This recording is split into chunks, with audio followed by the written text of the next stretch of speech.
Чадот кој се издигнуваше над отпадот во Трубарево бил полн со честички на тешки метали и токсини, покажа анализата на лабораторијата ангажирана од Министерството за економија, соопшти министерот и вице-премиер Изет Меджити. Веќе се готови и до крајот на денот ќе бидете известени преку соопштение од Министерството за сите детали најтранспарентно. Кои се првичните информации?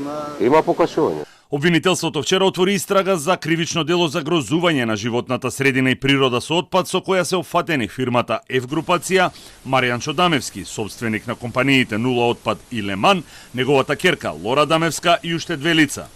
За Дамевски е одреден 30-дневен притвор, додека на останатите осомничени им е изречена мерката куќен притвор.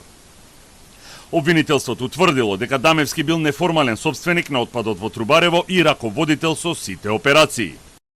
Како управител на друго правно лице, тој го избирал правниот субјект каде формален управител била неговата керка како мнозински комитент за складирање на отпад.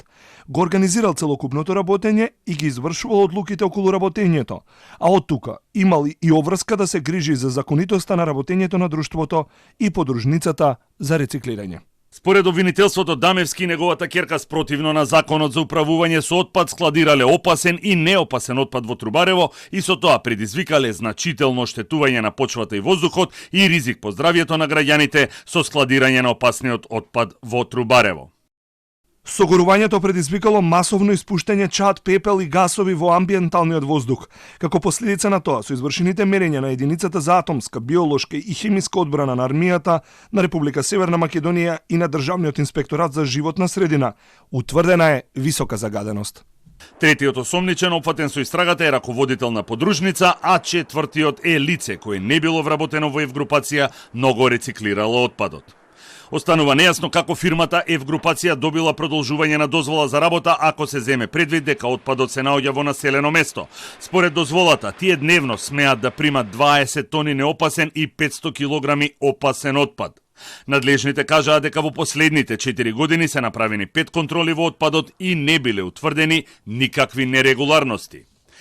Сепак и поречиси една недела нема информација што точно изгоре во катастрофалниот пожар, односно колкава количина и каков опасен отпад. Надлежните тврдат дека F групација изготвувала дневни, неделни, месечни и годишни извештаи за прием на отпад, кои потоа се доставувале до Министерството, како и дека комплетната документација се наоѓала на друга локација и е веќе предадена на обвинителството.